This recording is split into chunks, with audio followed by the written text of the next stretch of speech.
نحمده ونصلي على رسوله الكريم اما بعد اعوذ بالله من الشيطان الرجيم الحج اشهر معلومات فمن فرض فيهن الحج فلا رفث ولا فسوق ولا جدال في الحج وما تفعلوا من خير يعلمه الله وتزودوا فإن خير الزاد التقوى واتقون يا أولي الألباب صدق اللہ العظیم۔ بزرگان محترم اور عزیز دوستوں،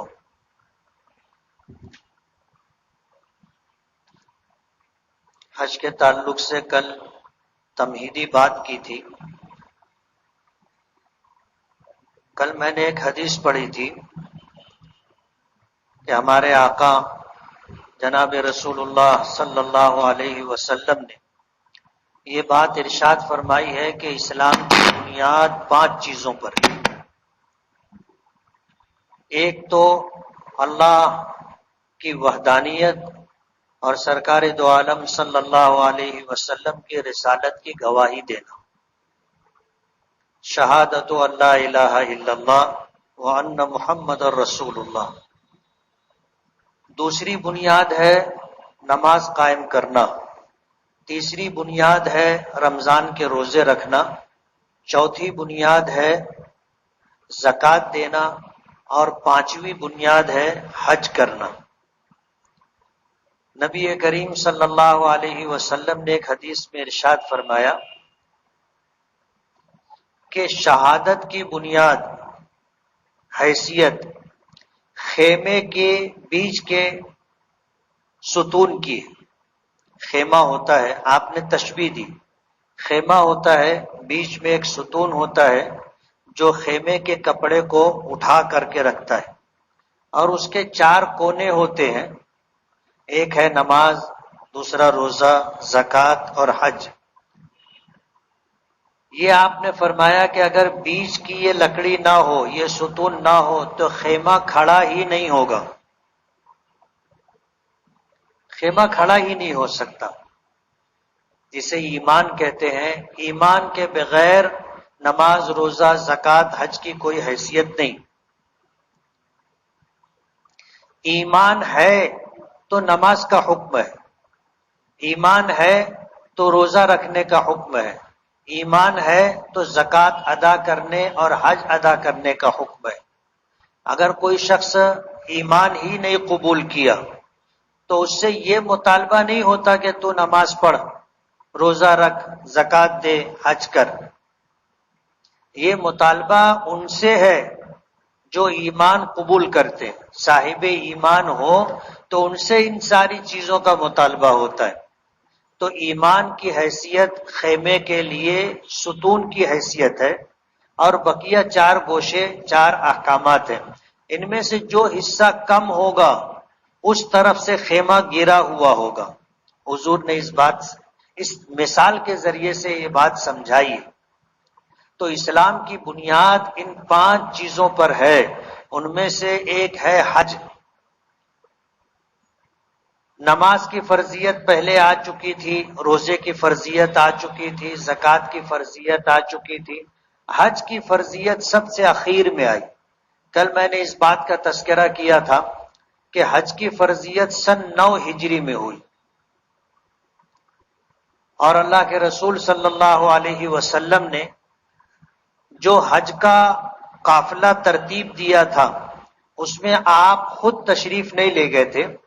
سن 9 ہجری کے حج میں نبی کریم صلی اللہ علیہ وسلم نے حضرت ابو بکر صدیق رضی اللہ تعالی عنہ کو امیر الحج بنا کر کے بھیجا تھا، آپ تشریف نہیں لے گئے تھے۔ اس کی بھی وجوہات علماء اور شارحین حدیث نے ذکر کی ہے، لیکن جب سن 10 ہجری آیا تو نبی کریم صلی اللہ علیہ وسلم نے حج کرنے کا اعلان کیا۔ آپ نے حج کا اعلان کیا۔ آپ کے حج کے اعلان کرنے کی وجہ سے لوگ جوک در جوک مدینہ منورہ پہنچنے لگے، اور جس وقت آپ نے حج کا سفر اختیار فرمایا تو بہت سارے لوگ ایسے تھے جو راستے میں آ کر کے قافلے میں شامل ہوئے۔ جو مدینہ منورہ نہیں پہنچ سکے تھے وہ راستے میں آ کر کے شامل ہوتے رہے۔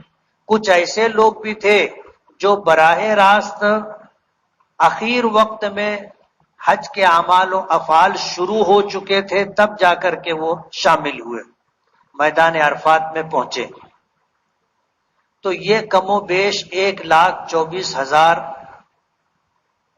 افراد کا قافلہ تھا جو حج کے لیے مدینہ منورہ سے نبی کریم صلی اللہ علیہ وسلم کی عمارت میں نکلا تھا۔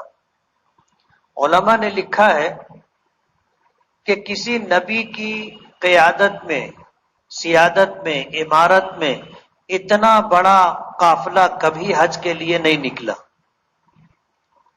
اور جو لوگ نکلے تھے ان سے زیادہ متقی، پرہیزگار، ایمان و اعمال کے اعتبار سے مضبوط افراد نہیں ملیں گے آپ کو۔ ظاہر بات ہے یہ سب صحابہ تھے، اور میں نے کل یہ بات کہی تھی کہ اللہ پاک نے اپنے نبیوں کی رفاقت کے لیے، ساتھ کے لیے جن لوگوں کو چنا تھا وہ صحابی کہلاتے۔ اپنے نبی کا ساتھ دینے کے لیے، ساتھ رہنے کے لیے جن لوگوں کو اللہ پاک نے چنا اور منتخب کیا تھا وہ صحابی ہیں۔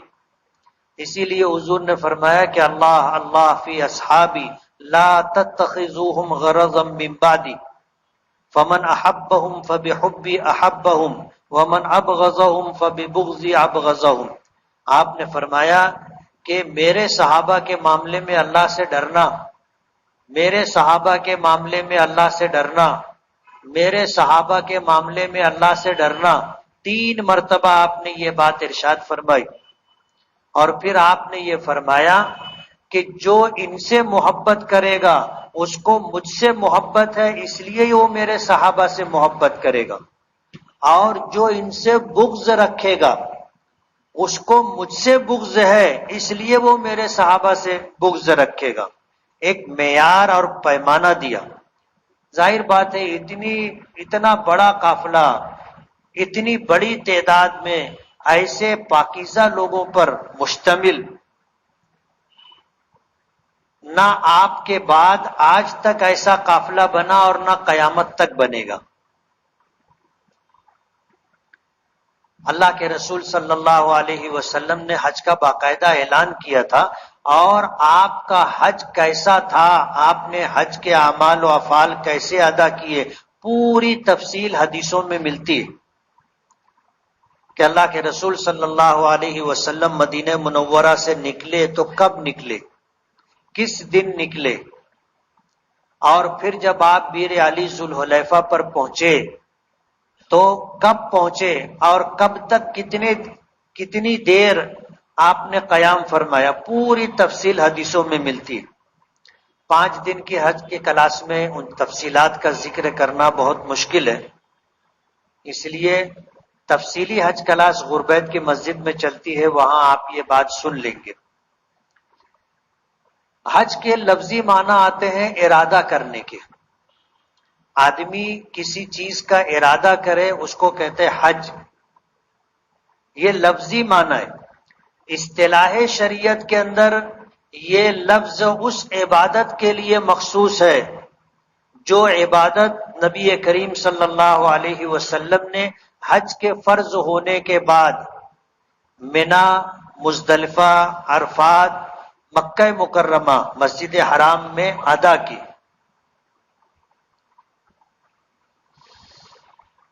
حج کی تعریف اصطلاح شریعت میں یا فقہی اعتبار سے جو تعریف کی جاتی ہے وہ یہ کہ حج کچھ ایسے مخصوص اعمال و افعال کا مجموعہ ہے جنہیں مخصوص وقت میں مخصوص مقامات پر ادا کیا جاتا ہے، اور وہ ہے منا کا قیام، مزدلفہ کا وقوف، عرفات کا وقوف، اور پھر بیت اللہ کا طواف، صفا مروہ کی سعی۔ اس کے لیے مقامات مقرر ہیں۔ منا کا قیام منا میں ہوگا، منا کے علاوہ کہیں اور قیام کرے تو اس کا اعتبار نہیں۔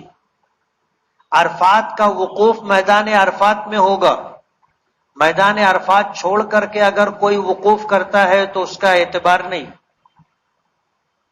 مزدلفہ کا وقوف مقام مزدلفہ میں ہوگا اور طواف بیت اللہ کے ارد گرد ہوگا اور سعی صفا مروہ کے درمیان ہوگی.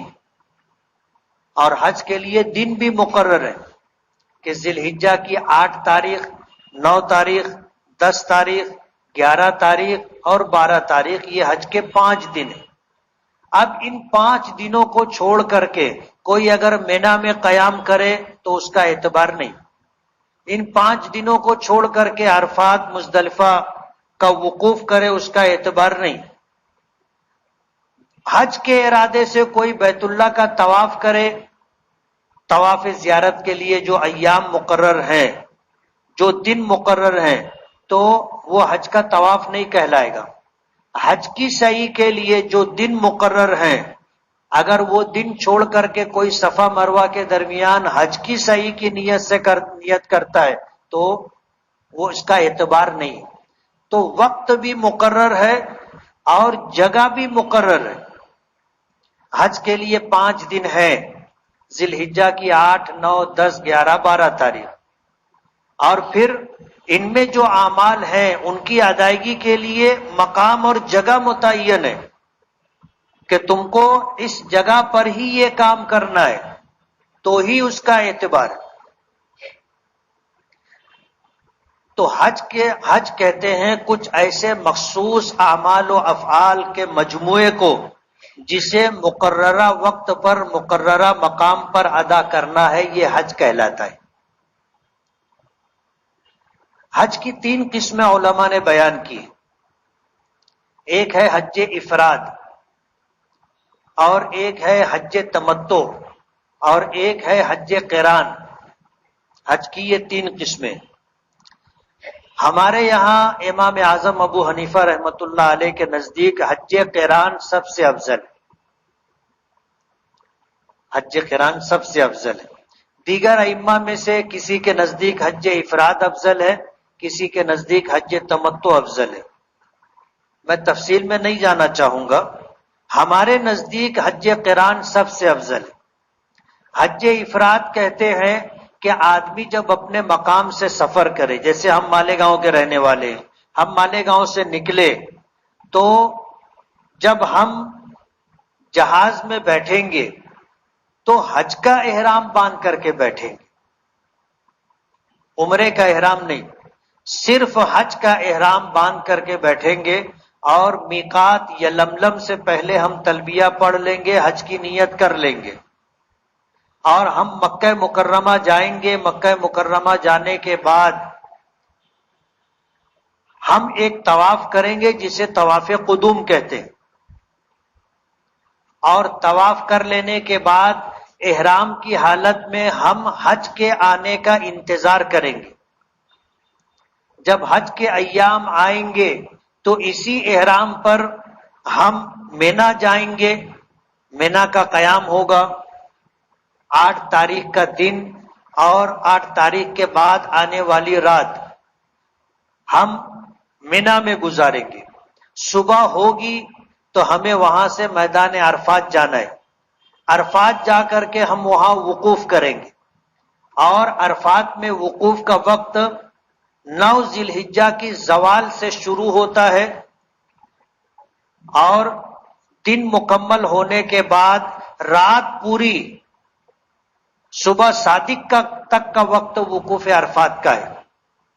اگر کوئی دن میں وقوف عرفات نہ کر سکے اور رات میں بھی اگر میدان عرفات پہنچ گیا اور وقوف عرفات کی نیت کر لیا تو اس کا وقوف ہو جائے گا. اور اگر دن میں پہنچ گیا ہے تو اس کا وقوف عرفات ہو گیا. سورج غروب ہونے کے بعد وہ وہاں سے نکل کر کے مزدلفہ جائے گا، اور مزدلفہ جا کر کے رات میں قیام کرے گا، اور صبح کی نماز اولین وقت میں پڑھے گا، اور اس کے بعد سورج طلوع ہونے تک وقوف مزدلفہ کرے گا. اور اس کے بعد مینا آئے گا، مینا میں قیام رہے گا. 10 تاریخ کو تینوں جمرات کی رمی ہے. وقت تو مختلف ہے، اور 10 11 12 تینوں جمرات کی رمی اسے کرنی ہے۔ پہلے دن کی رمی جمرہ عقبہ کی رمی ہے، تفصیل آپ کو بتائیں گے کہ تینوں جمرات کی رمی ہے، ایک جمرات کی رمی ہے۔ آپ اتنا ذہن میں رکھیں کہ 10 11 12 3 دن جو ہے آپ کو جمرات کی رمی کرنی ہے، اور انہی 3 دنوں میں آپ کو طواف زیارت اور صفا مروہ کی سعی بھی حج کی نیت سے کرنی ہے۔ تو جو احرام ہم یہاں سے حج کا باندھ کر کے گئے تھے اور ہم نے حج کیا، اس میں عمرہ نہیں ہے، اس میں حج سے پہلے عمرہ نہیں ہے، تو یہ حج افراد کہلاتا ہے۔ دوسرا حج ہے حج تمتع۔ تمتع کے لفظی معنی آتے ہیں فائدہ اٹھانے کے، اور اس حج کو حج تمتع اس لیے کہا جاتا ہے کہ آدمی حج کے ارادے سے جا رہا ہے، لیکن حج کے ساتھ عمرے کی بھی فضیلت، عمرے کا بھی ثواب حاصل کرنا چاہتا ہے۔ تو وہ جب یہاں سے روانہ ہوگا، جیسے ہم مالیگاؤں سے روانہ ہوں گے، تو مالیگاؤں سے روانہ ہوتے ہوئے ہم لوگ جب مکۃ المکرمہ کے لیے، جدہ کے لیے یا مدینہ پاک کے لیے نکلیں گے، جو بھی ترتیب فلائٹ کی ہوتی ہے، تو یہاں سے جو احرام باندھا جائے گا وہ صرف عمرے کا احرام باندھا جائے گا، حج کا احرام نہیں باندھا جائے گا، صرف عمرے کا احرام باندھا جائے گا، اور عمرے کی نیت کی جائے گی، تلبیہ پڑھا جائے گا، اور جب وہاں مکہ مکرمہ پہنچیں گے تو مکہ مکرمہ پہنچنے کے بعد ہمیں عمرے کے افعال ادا کرنے، عمرے کے افعال ادا کرنے ہیں۔ عمرے میں 3 چیزیں ہوتی، ایک تو ہمیں عمرے کا احرام باندھنا ہے جسے شرط قرار دیا گیا ہے، دوسرا جو ہے بیت اللہ کا طواف ہے جسے رکن قرار دیا گیا ہے، فرض قرار دیا گیا، اور تیسرا صفا مروہ کی سعی ہے جسے واجب قرار دیا گیا۔ 3 کام ہیں، عمرے کا احرام باندھنا، عمرے کی نیت سے بیت اللہ کا طواف کرنا، عمرے کی نیت سے صفا مروہ کے درمیان سعی کرنا۔ یہ 3 کام کر لینے سے عمرے کے اعمال مکمل ہوتے ہیں۔ جب یہ 3 عمل مکمل ہو گیا تو سر منڈوا لے یا بال ایک پور کے بقدر پورے سر سے یا کم سے کم چوتھائی سر سے کٹوا لیں تو ہمارا احرام اتر جائے گا۔ اب حج کے سفر میں ہم نے فائدہ اٹھایا اور ہم نے عمرہ کر لیا، اب عمرے سے احرام سے ہم فارغ ہو گئے، اب ہم حج کا انتظار کریں گے۔ جب حج کے ایام آئیں گے تو حج کا احرام باندھ کر کے ہم حج کریں گے۔ تو ہم نے ایک سفر میں 2 احرام سے، الگ الگ احرام سے ہم نے عمرہ کیا، ایک احرام سے، اور دوسرے احرام سے ہم نے حج کیا، تو اسے حج تمتع کہتے ہیں۔ اس میں حج کے لیے الگ احرام ہے اور عمرے کے لیے الگ احرام ہے، اسے حج تمتع کہتے ہیں۔ اور اگر ہم نے حج کے اس سفر میں عمرہ اور حج دونوں کو ہم نے جمع کیا ایک احرام میں، تو اسے حج قران کہیں گے۔ یعنی ہم نے یہاں سے جب سفر شروع کیا تو ہم نے احرام جب باندھا تو اسی ایک احرام میں ہم نے عمرے کی بھی نیت کی اور حج کی بھی نیت کی۔ احرام ایک ہے، 2 عبادتوں کی ہم نے نیت کی ہے، ایک عمرے کی نیت کی ہے اور ایک حج کی نیت کی ہے، دونوں کی نیت کی۔ ہم جب یہاں سے مکہ مکرمہ مسجد حرام پہنچیں گے تو وہاں پہنچنے کے بعد پہلے ہم عمرہ کریں گے۔ احرام تو ہم نے باندھ لیا تھا، ہم وہاں پہنچے تو پہنچنے کے بعد ہمیں بیت اللہ کا طواف کرنا ہے عمرے کی نیت سے۔ عمرہ طواف مکمل ہونے کے بعد ہمیں صفا مروہ کی سعی کرنی ہے عمرے کی نیت سے۔ جب ہم نے سعی کر لی تو اب اس کے بعد ہم بال نہیں منڈوائیں گے، بال نہیں کٹوائیں گے، یہ احرام باقی رکھیں گے حج کے لیے۔ جب حج کے ایام اور اوقات آئیں گے تو اسی احرام سے ہم حج کریں گے، اسے حج قران کہتے ہیں۔ قران کے لفظی معنی ہے دو چیزوں کو ایک ساتھ اکٹھا کرنا اور جمع کرنا۔ تو ہم نے ایک احرام میں عمرہ اور حج دونوں کو جمع کر لیا، تو اس کو حج قران کہتے ہیں۔ امام اعظم ابو حنیفہ رحمۃ اللہ علیہ فرماتے ہیں کہ حج قران سب سے افضل حج ہے۔ وجہ اس کی یہ ہے کہ نبی کریم صلی اللہ علیہ وسلم نے حج قران کیا تھا۔ امام مالک رحمۃ اللہ علیہ فرماتے ہیں کہ حج افراد افضل ہے۔ امام شافعی امام احمد ابن حنبل رحمۃ اللہ علیہ فرماتے ہیں کہ حج تمتع افضل ہے، اور حضور نے حج تمتع کیا تھا۔ اب عجیب بات ہے، اللہ کے رسول نے حج فرض ہونے کے بعد کتنے حج کیے؟ صرف ایک حج کیا۔ ایک امام کہتے ہیں کہ حضور نے حج افراد کیا تھا، دوسرے دو امام کہتے ہیں کہ حضور نے حج تمتع کیا تھا، اور ایک امام کہتے ہیں کہ حضور نے حج قران کیا تھا۔ اب آپ بھی سوچتے ہوں گے کہ حضور نے حج ایک کیا، یہ الگ الگ بات کس طرح سامنے آ رہی ہے؟ وہ بات سمجھنے کی ضرورت ہے۔ میں نے حضور کے حج کا جو تذکرہ کیا تھا وہ اس لیے کہ یہ بات آپ کو سمجھانی ہے۔ شریعت میں آپ دیکھو گے فقہی اعتبار سے 4 مسلک ہیں، حنفی، شافعی، حنبلی اور مالکی، اور چاروں کو ماننے والے لوگ ہیں۔ سب سے زیادہ ماننے والے لوگ امام اعظم ابو حنیفہ رحمۃ اللہ علیہ، اس کے بعد امام شافعی ہیں، پھر امام احمد ابن حنبل ہیں، پھر امام مالک ہیں۔ اور اللہ نے ان چاروں اماموں کو مقام قبول عطا کیا، اور چاروں کی اتباع، ان کی تقلید، ان کی پیروی کرنے والے دنیا میں موجود ہیں۔ یہی 4 مسلک دنیا میں چلے، اس کے علاوہ اور بھی بہت فقیہ اور بہت سارے علماء و محدثین گزرے، ان کا اپنا مسلک تھا لیکن اس کو کسی نے قبول نہیں کیا۔ یہی 4 مسلک لوگوں نے قبول کیا اور ان کے مطابق اپنی عبادتیں انجام دیتے۔ نبی کریم صلی اللہ علیہ وسلم جب حج کے لیے نکلے، علماء نے لکھا ہے 24 ذی قعدہ کو آپ مدینے سے ظہر کی نماز کے بعد روانہ ہوئے تھے۔ 24 ذی قعدہ کو ظہر کی نماز کے بعد مدینہ منورہ سے آپ حج کے ارادے سے نکلے۔ آپ جب مدینہ سے نکلے تو آپ ذوالحلیفہ پر پہنچے۔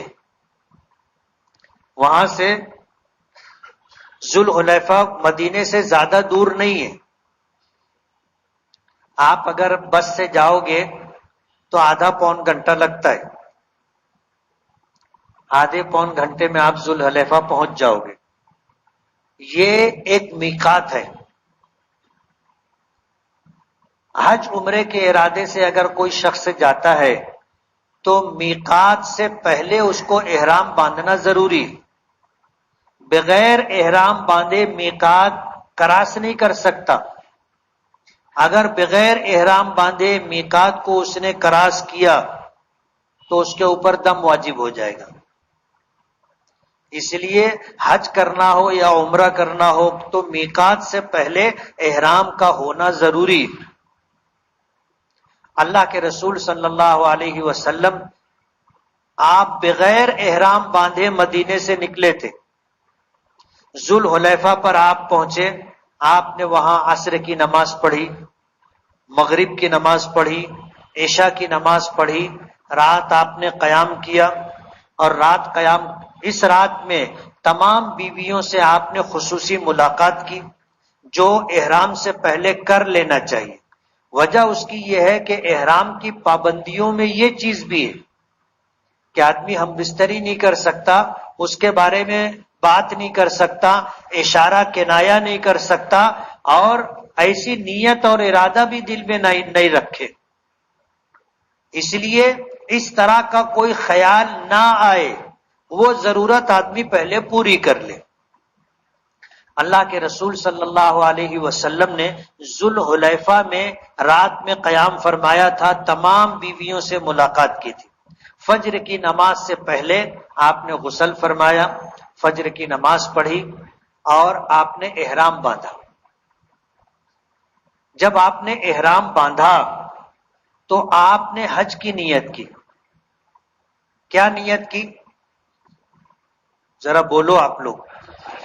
حج کی نیت کی۔ اس کو یاد رکھنا تو بات سمجھنے میں آسانی ہوگی۔ آپ نے حج کی نیت کی، اور زمانہ جاہلیت سے یہ طریقہ چلا آ رہا تھا۔ حج کے جو 2 مہینے 10 دن ہیں، اسے اشہر حج کہا جاتا ہے۔ شوال کا پورا مہینہ، ذی-قعدہ کا پورا مہینہ اور ذی الحجہ کے 10 دن۔ کتنے ہوئے یہ؟ 2 مہینے 10 دن۔ زمانے جاہلیت میں ایسا مشہور تھا، اور انہوں نے اپنے طور پر یہ سمجھ لیا تھا کہ اشہر حج میں عمرہ کرنا افجر الفجور ہے، یعنی گناہوں میں سب سے بڑا گناہ ہے۔ تو وہ لوگ شوال، ذی-قعدہ اور ذی الحجہ کی 10 تاریخ تک عمرہ نہیں کرتے تھے۔ تو اللہ کے رسول صلی اللہ علیہ وسلم اور تمام صحابہ کرام نے کیا نیت کی تھی؟ حج کی نیت کی تھی، صرف حج کی نیت کی تھی۔ حج کا احرام باندھ کر کے، احرام کس کو کہتے ہیں؟ احرام نیت کا نام ہے۔ احرام کس کا نام ہے؟ نیت کا نام ہے۔ کہ آدمی عمرہ کرنا چاہتا ہے تو عمرے کی نیت کرے کہ اللہم انی ارید العمرۃ فیسرھا لی وتقبلھا منی، کہ اللہ میں نے عمرے کی نیت کی ہے، آپ اسے میرے لیے آسان فرما دیں اور قبول فرما لیں۔ یہ عمرے کی نیت ہے۔ اور حج کی نیت ہے اللہم انی ارید الحج فیسرہ لی وتقبلہ منی، کہ اللہ میں نے حج کی نیت کی ہے، اسے آپ آسان فرما دیں اور قبول فرما لیں۔ اس نیت کا نام احرام ہے۔ اور احرام کی حالت میں مردوں کے لیے سلا ہوا کپڑا پہننا منع ہے، اس لیے مرد حضرات سلا ہوا کپڑا نہیں پہنتے، بے سلی ہوئی 2 چادر، ایک لنگی کی جگہ استعمال کرتے ہیں اور ایک کاندھے سے لے کر کے کمر تک کا حصہ کپڑے سے ڈھکا رہے، دوسری چادر اس کے لیے استعمال کرتے۔ تو یہ احرام کی چادر ہے، احرام کا کپڑا ہے، یہ احرام نہیں ہے۔ احرام نیت کا نام ہے کہ آدمی عمرے کی نیت کرے، تلبیہ پڑھے، حج کی نیت کرے، تلبیہ پڑھے، تو اس کا احرام شروع ہو گیا۔ اگر کوئی شخص سلے ہوئے کپڑے میں نیت کر لے تو بھی احرام شروع ہو جائے گا۔ سمجھ رہے ہو؟ ایک مرتبہ ایسا ہوا کہ ہم لوگ گروپ لے کے جاتے ہیں۔ اب جو احرام کی چادر تھی جس بیگ میں تھی، وہ بیگ ہم نے سامان میں ڈال دیا۔ اب سب حاجیوں کی لائن لگا کر کے سب کو احرام بندھوائے، نماز پڑھوائے، نیت کروائے، تلبیہ پڑھوائے اور سب کو آگے بھیجے۔ جب سارے کاموں سے نمٹ گئے تب یہ ہوا کہ اب اپنے کو احرام باندھنا ہے۔ اب جب بیگ دیکھے تو احرام جس بیگ میں تھا وہ بیگ لگیج میں چلی گئی تھی، اب احرام ہی نہیں تھا۔ اور کوئی ایسا تھا نہیں کہ جو احرام دیوے، کسی کے پاس 2 احرام نہیں تھا۔ ہمارا گروپ تو ٹھیک ہے گیا، دوسرے جو لوگ تھے ان کے پاس بھی 2 احرام نہیں تھے، ہر ایک کے پاس ایک احرام۔ ظاہر بات ہے ہر آدمی اپنی تیاری سے آتا ہے۔ اب ہم لوگوں نے بہت سارے لوگوں سے پوچھا، بھائی احرام کی چادر ہے، احرام کی چادر ہے؟ ارے بولے نہیں ہے، وہ سامان میں ہے، وہ سامان گیا۔ اب جس کو مسئلہ معلوم ہے اس کے لیے بڑی بات نہیں۔ احرام سلے ہوئے کپڑے میں بھی احرام کی نیت کی جا سکتی ہے، تو ہم نے پھر سلے ہوئے کپڑے میں احرام کی نیت کر لی۔ اگر سلا ہوا کپڑا